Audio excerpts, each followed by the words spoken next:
चलिए आज बात करते हैं प्रेमचंद की सबसे शक्तिशाली और दिल को झकझोर देने वाली कहानियों में से एक, दूध की कीमत के बारे में। ये एक ऐसी कहानी है जो इंसानी जिंदगी और त्याग के मूल्य पर ही एक गहरा सवाल उठाती है।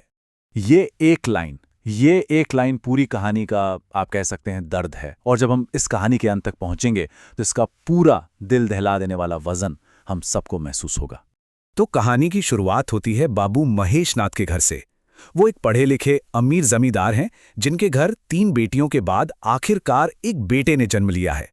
पर एक बहुत बड़ी मुश्किल है, बच्चे की माँ उसे दूध नहीं पिला सकती। सोचिए, इतना बड़ा घर, रुतबा, पैसा, सब कुछ है, पर सब बेबस हैं। कोई नर्स गांव आने को राजी नहीं और डॉक्टर का खर्च उठाना बहुत भारी पड़ रहा है। उनकी आखिरी उम्मीद है भंगन, जिसे अछूत भंगी जाति का माना जाता है और जिसके घर भी अभी अभी एक बेटा हुआ है। और बस यहीं से भंगन की जिंदगी और उसका दर्जा पूरी तरह से बदल जाता है। उसे घर में लाया जाता है, अब वो घर की सबसे ज़रूरी इंसान है। उसे घी, मिठाई, पूरियां मतलब बेहतरीन खाना खिलाया जाता है। और यहीं पर देखिए कहानी का सबसे दिल तोड़ने वाला सच सामने आता है। जमींदार के बेटे सुरेश को पालने के लिए भंगन को अपने ही बेटे मंगल को नज़रअंदाज करना पड़ता है। एक बच्चा माँ का दूध पीकर मजबूत हो रहा है तो दूसरा, उसका अपना बेटा, दिन ब दिन कमजोर होता जा रहा है। सिर्फ अच्छा खाना ही नहीं, भंगन को सोने के कंगन, हार और एक आसान जिंदगी के बड़े बड़े वादे किए जाते हैं। इन सब बातों से भंगन को यकीन हो जाता है कि अब उसकी जगह इस घर में हमेशा के लिए पक्की हो गई है। उसका रुतबा इतना बढ़ गया था, मतलब सोचिए कि वो जमींदार महेश नाथ को भी उनके जाति को लेकर भेदभाव पर टोक देती थी और वो कुछ नहीं कहते थे, बस हंसकर बात टाल देते थे। पूरे 1 साल तक वो उस घर की रानी थी, हर सवाल से परे, उस परिवार के वारिस को जिंदगी देने वाली। पर ये जो राज था ना, ये बस मतलब का था। जैसे ही बच्चा दूध पीना छोड़ता है, भंगन की सारी अहमियत, उसकी सारी जरूरत एक पल में खत्म हो जाती है। अब जमींदार की बातें सुनिए। जब गांव का पुजारी कहता है कि घर का शुद्धिकरण करवाना चाहिए तो जमींदार ताना मारता है। ऊपर से तो ऐसा लगता है जैसे वो इन सब बातों को नहीं मानता, जैसे वो भंगन के साथ खड़ा है। लेकिन असलियत ये थी कि बातों से कोई फर्क नहीं पड़ता। उसका राजपाट एक झटके में उससे छीन लिया गया। तो क्या मिला उसे? एक तरह का हिसाब किताब किया गया। उसे कुछ अनाज, पुराने कपड़े, 2 नई साड़ियां और वो सोने के कंगन देकर घर से विदा कर दिया गया। वो रिश्ता जो खून का था, ऐसे खत्म किया गया जैसे कभी था ही नहीं। और फिर कुछ साल बाद कहानी एक और भी ज्यादा दुखद मोड़ लेती है। जमींदार के घर के पास नाली साफ करते हुए भंगन को एक जहरीला सांप काट लेता है और उसकी मौत हो जाती है। अब उसका बेटा मंगल इस दुनिया में बिल्कुल अकेला है।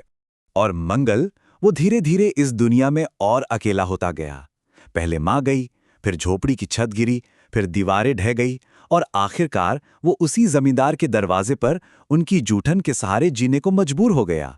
एक ऐसे कर्ज की जीती जागती याद बनकर जिसे सब भूल चुके थे। अब उसकी जिंदगी क्या थी? बस उसी घर की जूठन, जो उसे एक अलग मिट्टी के बर्तन में दी जाती थी ताकि ये याद रहे कि वो अछूत है। दूसरे बच्चे उस पर हंसते थे, उसका मजाक उड़ाते थे। उसका अकेला साथी था एक आवारा कुत्ता, जो उसके साथ न सिर्फ खाना बल्कि उसका अकेलापन भी बांटता था। और फिर एक दिन एक खेल के बहाने समाज की सबसे क्रूर सच्चाई सामने आ जाती है। जमींदार का बेटा सुरेश मंगल को घोड़ा बनने के लिए कहता है ताकि बाकी लड़के उस पर सवारी कर सकें। मंगल मासूमियत से पूछता है, क्या मुझे भी सवारी करने को मिलेगी? और सुरेश का जवाब सुनिए, तुझे कौन अपनी पीठ पर बिठाएगा? तू तो भंगी है ना। बच्चों के खेल में भी ये जहर घुला हुआ था। खेल खेल में गलती से सुरेश गिर जाता है और वो रोते हुए घर भागता है और चिल्लाता है, मंगल ने मुझे छू दिया। सोचिए, ये इल्जाम कितना भयानक है। उस लड़के का छूना अब पाप है, जिसकी माँ का खून, जिसका दूध सुरेश की रगों में दौड़ता है। और जमींदार की पत्नी का गुस्सा देखिए। वही औरत जिसका बेटा जीने के लिए भंगन का खून यानी दूध पीता था, आज उसी के बेटे का खून पीने की धमकी दे रही है। अब मंगल के लिए क्या बचा था? उस घर से भी निकाल दिया गया। वो पूरी तरह टूट चुका था और सोचता है, ऐसे जीने से क्या फायदा? लेकिन पेट की भूख, वो हर दर्द, हर निराशा से बड़ी होती है। वो उसे वापस उसी दरवाजे पर खींच लाती है। वो अंधेरे में छुपकर थालियों से बचे खुचे खाने का इंतजार करता है। एक नौकर उसे देख लेता है और डांटते हुए उसे जूठन देता है। मंगल सिर्फ इतना कह पाता है, डर लग रहा था। और जैसे ही वो उस जूठन को खाता है, उस लड़के की थाली से बचे हुए टुकड़े, जिसे उसकी माँ में अपनी जिंदगी का अमृत पिलाया था, मंगल को अपनी माँ के दूध की असली कीमत का एहसास होता है। ये एक ऐसा कर्ज था जिसे जूठन, अपमान और उस महान त्याग को पूरी तरह भुलाकर चुकाया जा रहा था।